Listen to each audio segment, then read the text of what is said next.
Undertale, the friendly RPG where nobody has to die. That has been Undertale's tagline since before the game was ever released. While this game may look like an Earthbound-inspired turn-based RPG, what sets Undertale apart is this concept of pacifism. If you play your cards right, think on your feet, and you're just plain nice, the game rewards you by letting you befriend your foes and reach the end without killing a single monster. And it's a delight. Undertale's complex and compelling characters make you feel warm, fuzzy, and appreciated by the end of the game's pacifist route. It's a happiness overload, often leaving the player tearful and reluctant to leave the game. But Undertale is built on darker bones. If you choose not to play nice with the monsters, killing them instead in a more typical RPG fashion, the game changes dramatically, and you get a much more frightening and despair-inducing experience. But even in the happiest route, the one where you save everybody and get to the very best ending, there's an underlying theme that at first seems at odds with Undertale's mostly upbeat nature. Across all routes, in every single ending, one particular theme is mentioned over and over again. And that's suicide. Yeah. Suicide. Suicide, both the act and the concept, forms the very backbone of Undertale's narrative, and when examined closer, it actually is a motivator for most of the cast's behavior and actions. But why? Why suicide? Isn't Undertale supposed to be about love and friendship? Undertale, the friendly RPG where nobody has to die. But that's not exactly true, is it?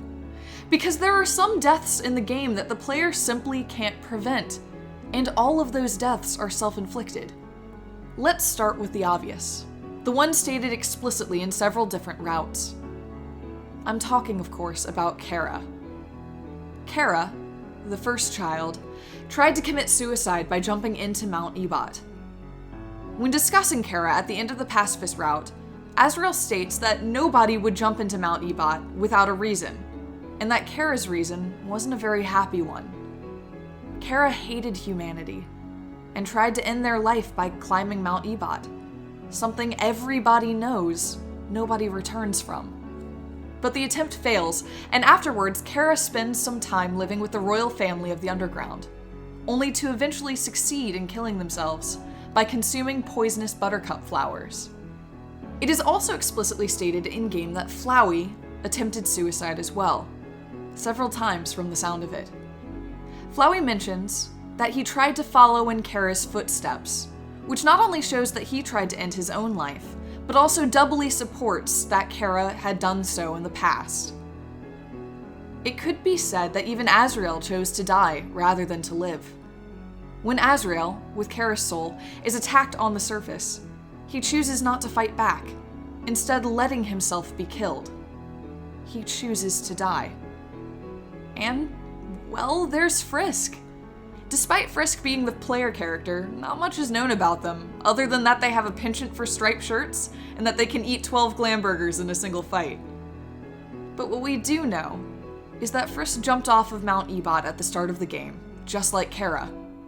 Frisk, who seems to have no family or friends on the surface, climbs a mountain that everybody knows no one returns from, gets to the hole above, and jumps.